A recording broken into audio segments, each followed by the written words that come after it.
చెప్పొచ్చు కదా, రోడ్డు మీద పోయి చెప్పి నా పరువు తీస్తున్నావు. అబ్బో పరువు, అంత పరువు పౌరుషం ఉంటే చదివినావు కదా బీటెక్, ఉద్యోగం చేయి. అందులో లేదు పరువు పౌరుషం. తీరిగ్గా నా సంపాదన మీద కూర్చొని తిని తాగుతూ ఉంటావు, దీనికి పరువు కావాలి.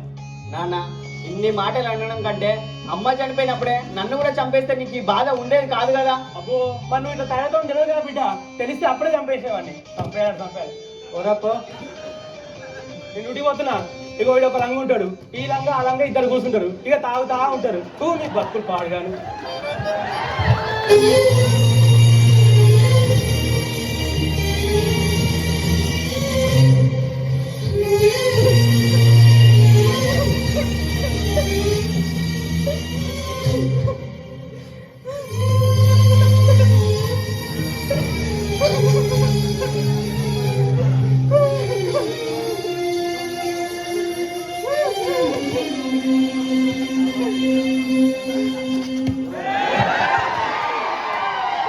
అమ్మా అమ్మా చూసావా నాన్న ఎలా మాట్లాడుతున్నాడు. నువ్వు చనిపోయినప్పుడే ఈ నాన్నను కూడా తీసుకోపోతే ఓ పని అయిపోయేది కదమ్మా. నేను అప్పుడు హ్యాపీగా ఉండేవాడిని, ఈ బాధ నాకు ఉండేది కాదు కదమ్మా.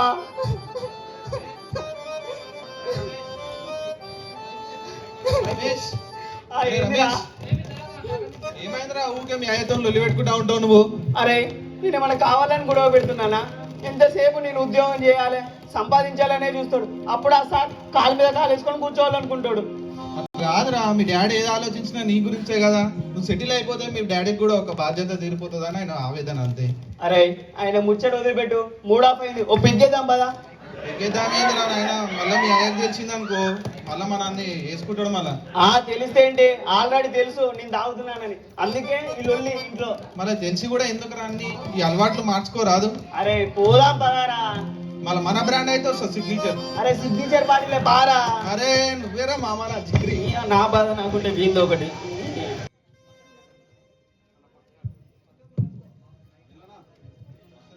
నమస్తే దినేష్ అన్న. నమస్తే వేమన్న అన్న. నువ్వు ఫౌండరీ అన్న బ్రేక్ డౌన్ ఉందంట అక్కడ. సరే అన్న నువ్వు లెత్ మిషన్ ఎక్కనా?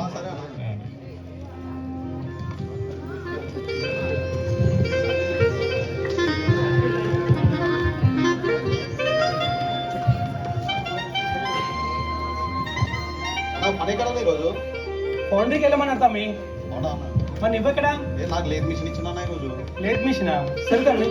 అన్నా ఏందన్నా డల్లు కనబడుతున్నావు, హెల్త్ బాగాలేదా? ఏం లేదు తమ్మి, తెలుసు కదా నా దిగులంతా నా కొడుకు గురించే అని. పెళ్లి చేస్తే నీ కొడుక్కి అంతా సెట్ అయిపోతుంది. ఏం సార్ వాడికి ఏమిటికి ఏం లేదు, వాడికి ఉద్యోగమా సద్యోగమా? ఇప్పుడు వాడికి పెళ్లి చేసి ఓ అమాయకురాలు అభ్యంతరాలు గొంతుకు వెళ్ళాను కదా సార్. సరే సరే కానీ నీ ఆలోచన అంతా ఇంటి దగ్గర పెట్టి ఇక్కడ పని చేస్తే నీకు ప్రమాదం జరుగుతుంది. వాడికి ఎట్లా రాసి పెట్టుంటే అట్లా జరుగుతుంది. లేదు సార్, నేను ఏమైనప్పటికీ భద్రత నిర్లక్ష్యం చేయను సార్. ఒకవేళ భద్రత నిర్లక్ష్యం చేస్తే నాకేమనైతే నా కొడుకు అనాథ అవుతాడు సార్. అవునా? పని విషయంలో మనం చాలా జాగ్రత్తగా ఉండాలి. జాగ్రత్తగా ఉండాలి దినేష్. దినేష్ సార్ స్టోర్ దాకా వెళ్ళేసి వస్తా, జాగ్రత్త పని చేస్తా. సరే సార్. అన్నా ఒక్క విషయం అన్నా. చెప్పు దినేష్. నీకు ఆరోగ్యం బాగుండట్లేదు, ఇంకా 3 సంవత్సరాలు అయితే నీ సర్వీస్ అయిపోతుంది కదా, మరి నీ జాబ్ అది రమేష్ అని పెట్టి అయిపోతుంది కదా అన్న. అరే ఆలోచన బాగానే ఉంది కానీ మళ్ళీ కానీ ఏంటన్న ఇంకా? అదే తమ్మి ఆడ బీటెక్ చేసిండు. అవును. మళ్ళీ వచ్చి ఇప్పుడు ఈ మజూర్ పని చేయమంటే చేస్తారంటవా? ఎందుకు చేయడన్నా, ఇంతమంది పిల్లలు చేయట్లేదు ఇప్పుడు. సరే తమ్మి చెప్పి చూద్దాం. ఒకవేళ వాడు చేస్తా అంటే అంతకంటే సంతోషం ఏమున్నది చెప్పన్నా. సరే తమ్మి మాటల్లో పడి టైం అయింది, సరే మనం అట్లా భోజనంకి వెళ్దాంపా. సరే అన్నా మస్ట్ వేసుకో. అలా మాస్టర్ వేసుకోండి.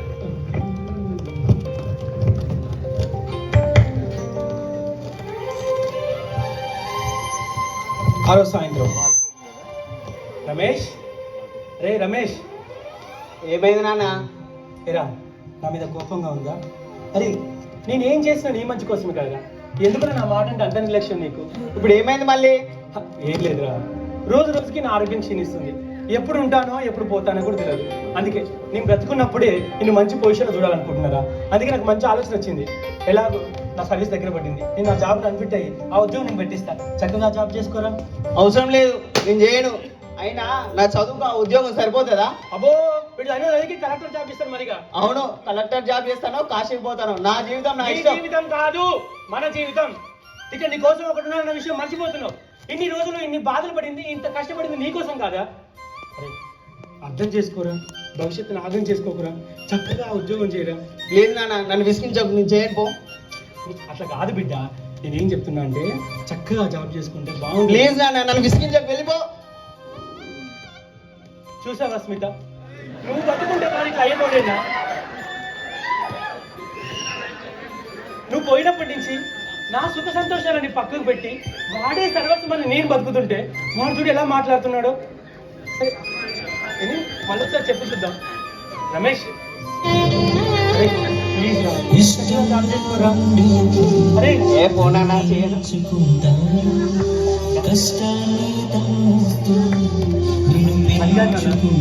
సింగరేణి ఉద్యోగము చాలా చక్కగా ఉంటుంది, మంచి జీతం ఉంటుంది. చెయ్యను నాన్న, పో, వెళ్ళిపో.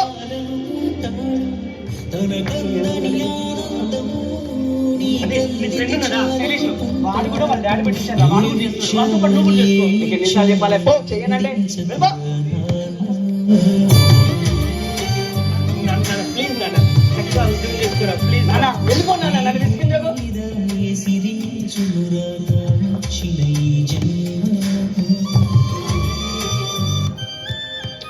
అరే ఈ ప్రపంచంలో నాకు ఇంకెవరున్నారు? నువ్వే కదరా, నువ్వే నా మాట వినకపోతే ఇంకెవరు నా మాట వింటారు చెప్పు. సరేరా, నీకు నచ్చినట్టుగా నువ్వు జీవించు, నేను కూడా మీ అమ్మ దగ్గర పోతాను, అప్పుడు హ్యాపీగా ఉంటూ. చేయడండి చేతి జాబ్ చేతురా చేతు. నాన్న బాధపడకు, లేనన్న, జాబే కదా, నేను చేస్తాను లేనన్న. నాన్న బాధపడకు నాన్న. ఇలా నన్ను ఓదార్చడానికి చెప్తున్నావా? నాన్న నిజంగా చేస్తానన్న, నన్ను నమ్ము. నిజంగా చేస్తావా? నిజంగా చేస్తానన్న. Thank you బంగారుకొండ. తిన్నావా? అన్నం తిన్నావా? లేదు తినలేనన్న. సరే తిందాం పద. సరే నాన్న.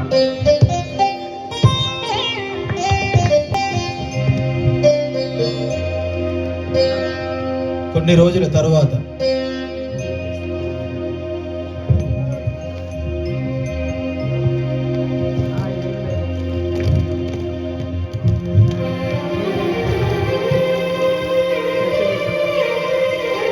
రమేష్ చెప్పు, ఏంటి? ఇలా డ్యూటీ కార్డ్ అవుతున్నావా? డ్యూటీ కార్డ్ అవునా? అరే వర్క్ షాప్ లో పనిచేస్తున్నప్పుడు ప్రమాదాలు జరిగే అవకాశం ఉంటుంది, కాబట్టి భద్రతను ఏమాత్రం నిర్లక్ష్యం చేయకు. భద్రతే మనకు భవిష్యత్తు, అర్థమవుతుందా? సరే నాన్న, ఊరికే అదే చెప్తావు. ఏ పో, నాకు డ్యూటీ టైం అయింది. ఏ వెళ్ళిపో నాన్న, నా టైం అవుతుంది. ఏ వెళ్ళిపో నాన్న. ఒక మాట ఒక కాడ కుదురుగా ఉండడు. 4479. దినేష్ అన్న, కొత్త పిల్లలను చూసుకోవచ్చారా? 80% completed. అనిలన్నా నంబర్ వేసుకో, 143. ఐ లవ్ యూ అన్నా.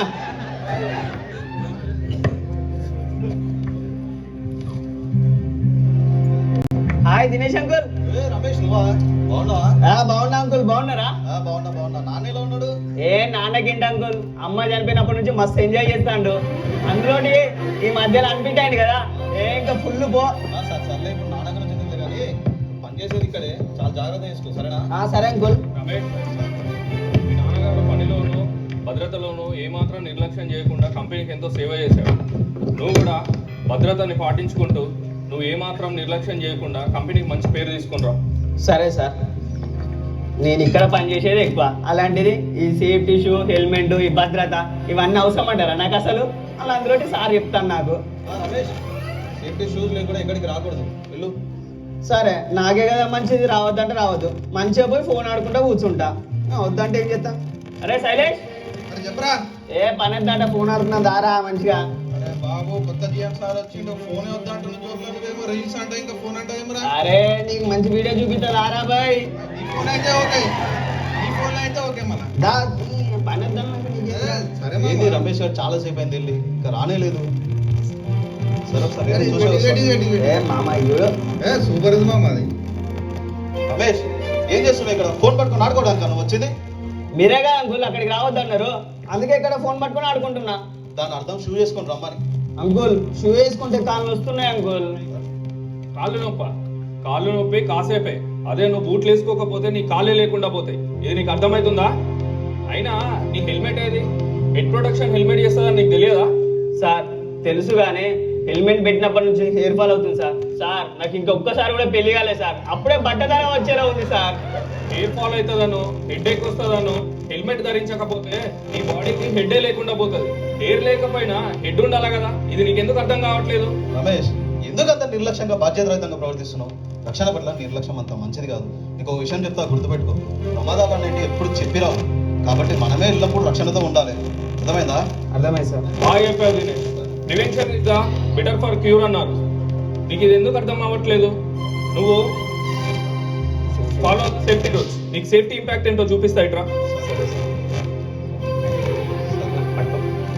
చెప్పు. రమేష్ ఇక్కడ నిలబడు.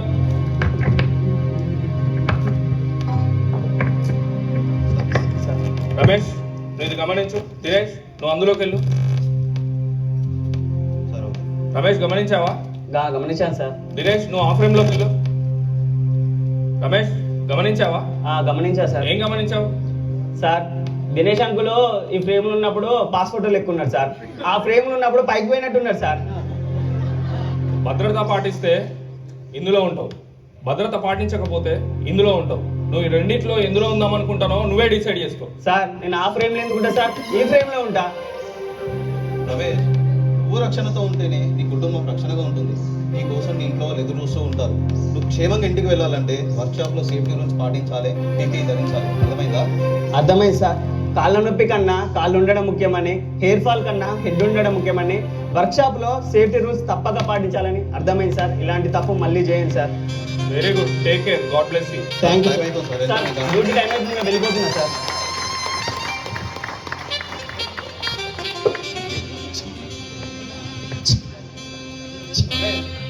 బైక్ పైన వెళ్తున్నావు, హెల్మెట్ పెట్టుకోవచ్చు కదా. అంకుల్ వర్క్ ప్లేస్ లో అంటే మీరు చెప్పినట్టుంట, గేట్ బయట నా జీవితం నా ఇష్టం. అయినా నా పర్సనల్ లైఫ్ మీద మీ అధికారం ఏంటి అసలు? ఏంట్రా నువ్వు మాట్లాడేది? వర్క్షాప్లో సేఫ్టీ ఎంత ముఖ్యమో బయట రోడ్డు సేఫ్టీ కూడా అంతే ముఖ్యం కదా. అంకుల్ వర్క్ షాప్ లో మీ మైక్రో మేనేజ్మెంట్ చాలు, గేట్ బయటనైనా మాకు స్వేచ్ఛనివ్వండి. ఏంట్రా నువ్వు మాట్లాడేది? రే రమేష్, హలో అరే ఫోన్ అన్న హలో. చెప్పింది ఏంట్రా? మురళన్న ఎక్కడున్నావు? వస్తున్నా, సిట్టింగ్ చేద్దాం, కూర్చోన్నా. మురళన్న హలో. మురళన్న రెడీ ఉండు. ఒక చక్కటి అమ్మాయిని చూసి పెళ్లి చేస్తే నా బరువు బాధ్యతలు తగ్గుతాయి. ఇక వాడి జీవితం వాడు హ్యాపీగా ఉంటాడు. అప్పుడు నేను ఉన్నా పోయినా ఏ సంబంధం లేదు. ఓకేనా? ఈరోజు సాయంత్రం ఆ పెళ్లి వాళ్ళు వస్తాను. కరెక్ట్గా ఆ పెళ్లి సంబంధం కుదిరితే తిరుపతికి వెళ్ళి ఆ కొబ్బరికాయలు కొట్టేసి వస్తా.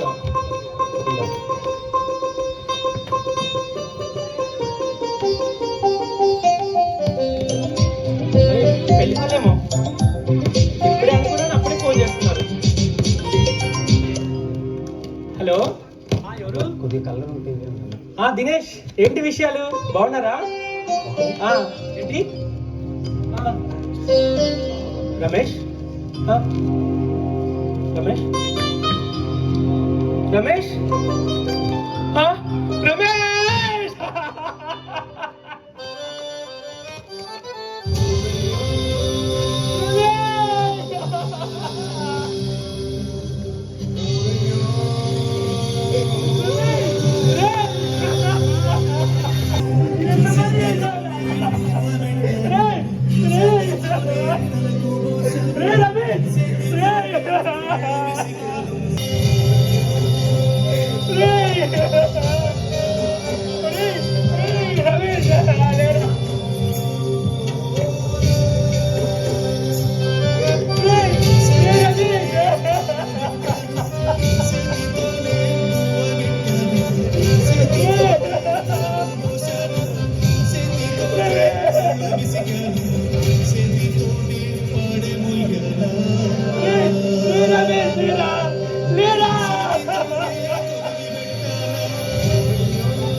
రోడ్ యాక్సిడెంట్ అన్నా. నేను ఎంత చెప్పినా వినలేదన్నా. హెల్మెట్ పెట్టుకోరా, ఫోన్ మాట్లాడకరా అని.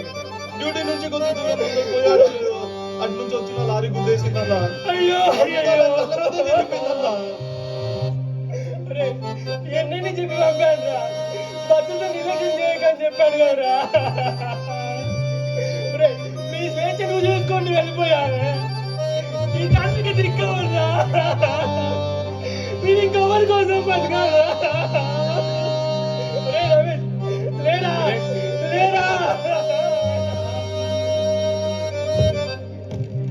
రేయ్, రేయ్, ఆపండి.